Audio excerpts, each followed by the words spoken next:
Bonjour, Bill Friend ici. Aujourd'hui, je vais vous présenter notre revêtement de sol en planche de vinyle rigide Click. Non seulement ces revêtements de sol sont une beauté spectaculaire, mais ils sont rapides et faciles d'installer pour les pros et les bricoleurs. Les planches sont dotées d'une finition Duralox très résistant à l'usure quotidienne. Le système de verrouillage Click breveté garantit que les joints sont parfaitement serrés durant toute la vie du plancher. En ce qui concerne les outils d'installation, vous n'avez besoin que quelques outils de base, notamment une équerre de charpentier, maillet en caoutchouc, couteau utilitaire tranchante, ruban à mesurer et une scie de votre choix. Je suis dans le coin supérieur gauche de la pièce où vous commencez toujours l'installation. Vous pouvez voir que j'ai des cales. Elles sont 1/4 de pouce d'épais ou bien 6 mm. Vous pouvez les fabriquer ou les acheter. L'utilisation des cales de 1/4 de pouce est très importante. Elles permettent au plancher de se dilater et se contenter librement et sans être restreint par le mur. Quand votre maison change de température saisonnièrement, votre plancher peut faire des légères expansions et des légères contractions, donc cet espace est très important.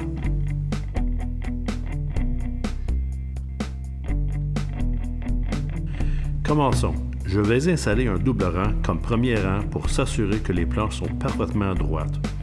Notez que la première planche du deuxième rang est une planche de demi-longueur. Cela maximisera le chevauchement entre les planches et garantira que le rang soit parfaitement droit. Il est très important de s'assurer que les joints d'extrémité de chaque planche sont parfaitement alignés.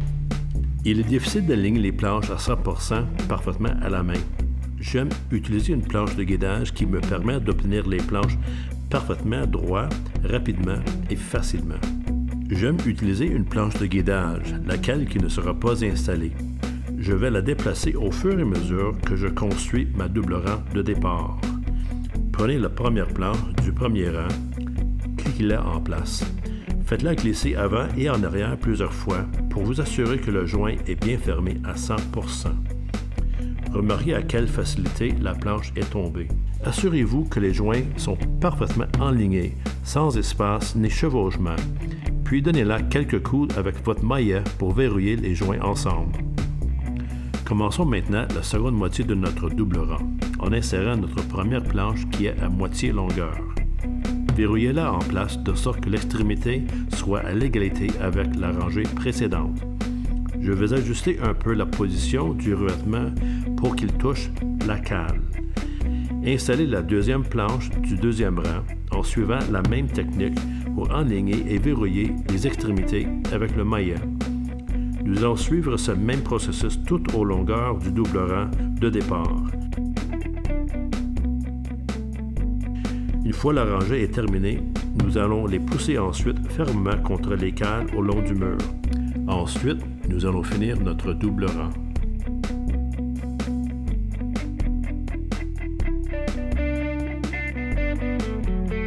Je suis à l'autre bout du rangé où nous allons faire 2 coupes pour terminer notre double rang de départ.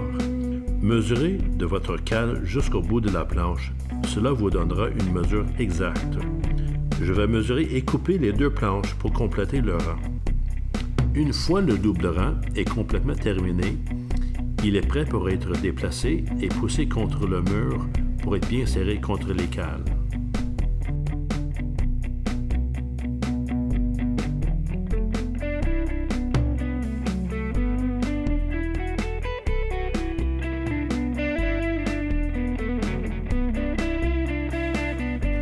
Bon, notre double rang de départ est complètement terminé. J'ai mes cales installées aux extrémités du rang à chaque côté, ainsi que long le mur de départ. Vous allez voir avec quelle facilité que vous êtes capable de déplacer cette groupe de planches et la pousser en place.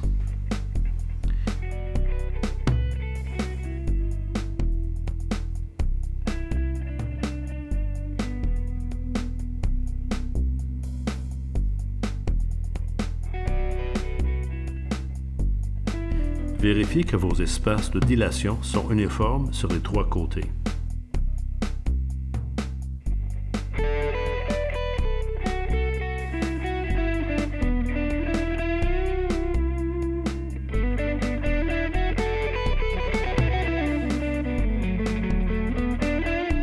Je vais vous montrer une conseil pratique qui vous fera gagner du temps et il vous assurera que vos planches sont parfaitement serrées. Parfois, vous aurez une planche qui vous donnera un peu de mal à installer et qui ne voudra pas s'emboîter et se poser à plat facilement. La raison pour laquelle est qu'il y a un micro-espace au long du côté long de la planche qui est presque invisible à voir.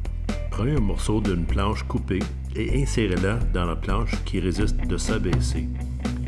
Donnez-lui un coup sec avec le maillet et remarquez comment cette planche est tombée immédiatement. L'autre méthode consiste d'utiliser un morceau de bois fin d'environ 1 pouce de large. Placez le morceau de bois sur le côté de la planche et frappez-le dans quelques places. Ne jamais frapper les planches directement avec aucun outil.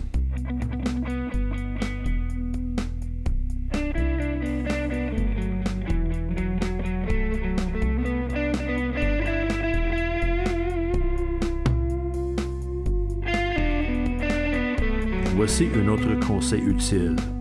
Un détail très important est de s'assurer que les extrémités des planches de chaque rangée ne s'alignent pas pour donner un look plus naturel à votre plancher. Notez comment chacun des extrémités des planches de chaque rang sont différents et ne s'alignent pas avec les planches des rangs adjacentes. Je vais couper le bout de cette planche pour la décaler. J'en profite de ce moment pour vous montrer ce que j'appelle la méthode de coupe, marquer et fendre. Mesurez soigneusement. Coupez 3 fois pour passer à travers la couche d'usure. Cela permettra à la planche d'être fendue facilement. Donc, tournez, poussez et coupez la membrane. C'est vraiment facile. Je suis dans le coin de la pièce où j'ai une coupe complexe à faire. Je vais vous montrer comment faire une coupe complexe en forme L. Pour ce faire, mesurez d'abord la longueur de la pièce à couper. Retirez 1/4 de pouce pour votre espace de dilation et marquez cette mesure. Donc, j'ai 26 pouces et demi.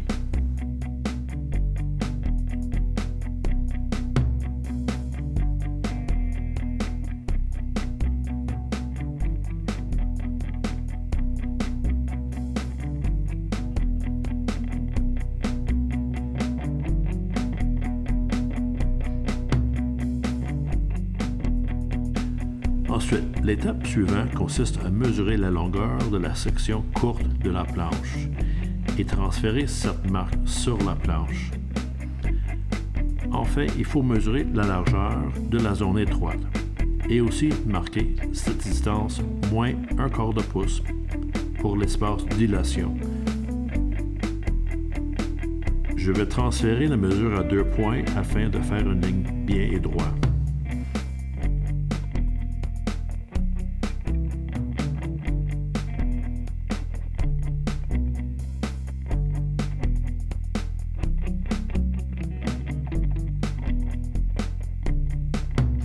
Je vais faire mes lignes de coupe. Ensuite, je m'en vais à la scie pour couper le morceau et je reviens.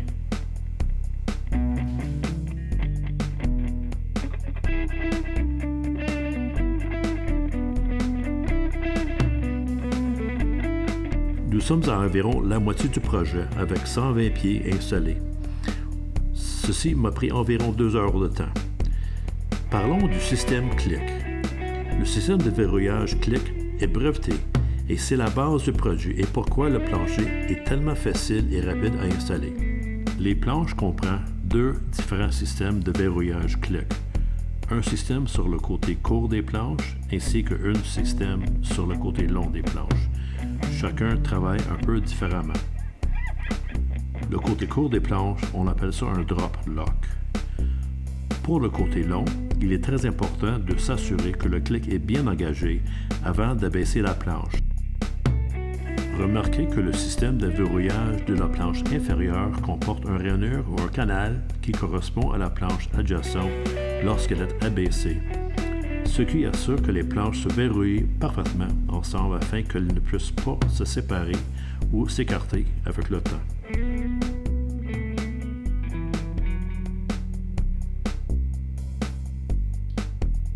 Je vais donner 3 ou 4 coups avec le maillet pour fermer le joint.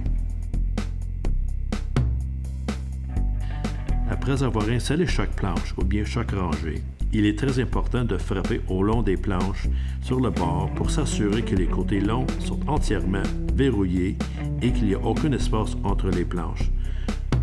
remarquez lorsque je frappe le bord de la planche comment elle tombe en place.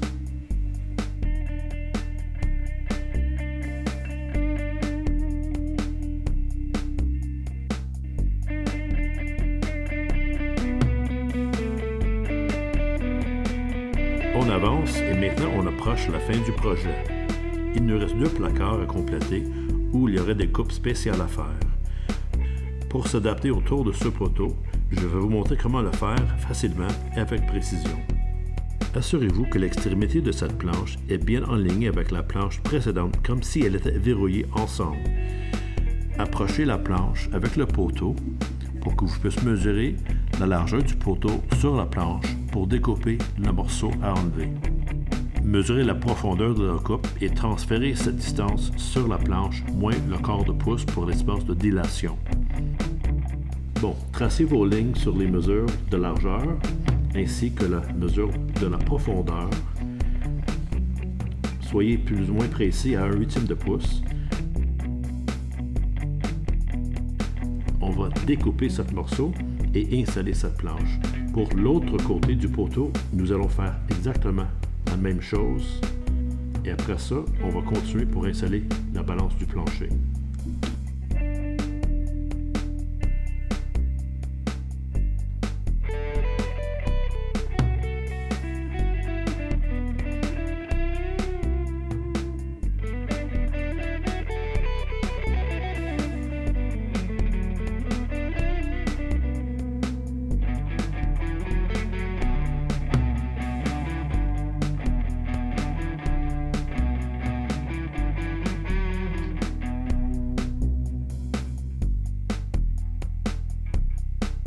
Alors, je suis au dernier rangée où nous devons couper toutes les planches le long du mur. Notez que la plupart des maisons ne sont pas parfaitement carrées et que l'espace ici peut varier en largeur de planche à planche.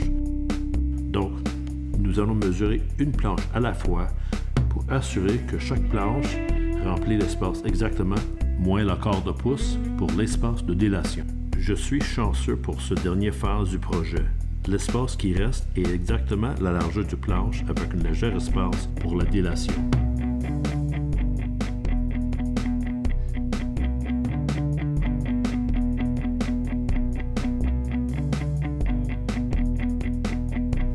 Voilà, le plancher est complètement installé. Comme vous avez noté, c'était facile et rapide. J'espère que votre installation se déroulera aussi bien et que les conseils utiles que j'ai partagés avec vous rendront votre projet un grand succès.